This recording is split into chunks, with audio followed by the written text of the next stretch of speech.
ভাই এই ভর্তাটা এত বেশি মজার হয়, এটা না খেলে আপনারা বুঝতেই পারবেন না। দারুণ একটি জাদু করে ভর্তা করে দেখাবো। তার জন্য প্যানে কিছুটা তেল দিয়ে এখানে ফুলকপিকে ছোট করে কেটে নিয়েছি। এরপর কয়েকটা কাঁচামরিচ আর 4-5টার মতো চিংড়ি মাছ মাঝখান দিয়ে কেটে দিয়ে দিলাম।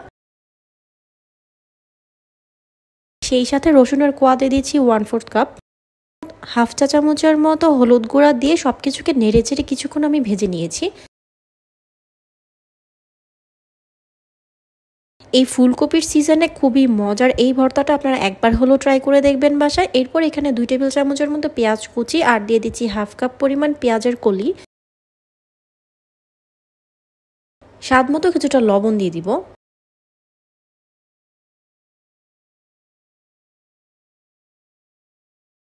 এখন সবকিছুকে চুলার আঁচ মিডিয়ামে রেখে ভালো করে ভেজে নিচ্ছি।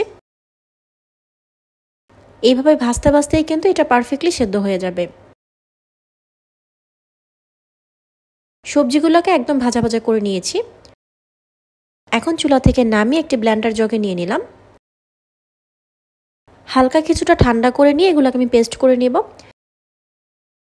সবজিগুলোকে ব্লেন্ডার জগে নিয়ে 2 টেবিল চামচের মতো ধনিয়া পাতা কুচি দিয়ে দিলাম। এখন সবকিছুকে আমি ব্লেন্ড করে নিব।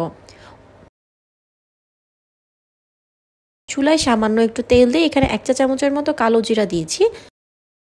3 পিসের মতো শুকনা মরিচ দিয়ে ব্লেন্ড করে রাখা পেস্টটা এখানে দিয়ে দিব। রেসিপিটা আপনারা কে কোথা থেকে দেখছেন কমেন্ট করে কিন্তু আমাকে অবশ্যই জানাবেন।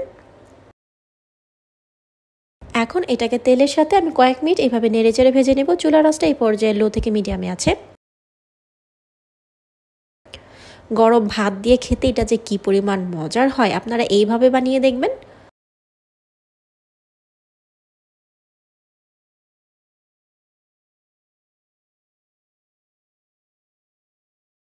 কিছুক্ষণ এটাকে নেড়েচেড়ে এইভাবে ভাজা ভাজা করে নিতে হবে।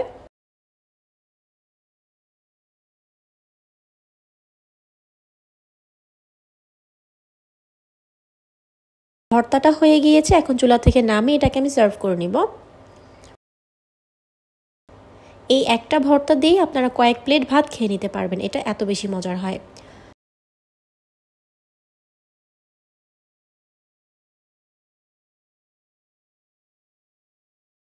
আমি গরম ভাতের সাথে 1 পিস বেগুন ভাজা আর এই ভর্তাটা নিয়ে খাচ্ছি।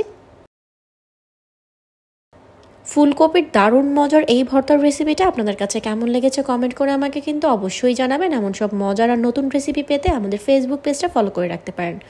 আজ এ পর্যন্ত সবাই অনেক বেশি ভালো থাকবেন। আল্লাহ হাফিজ।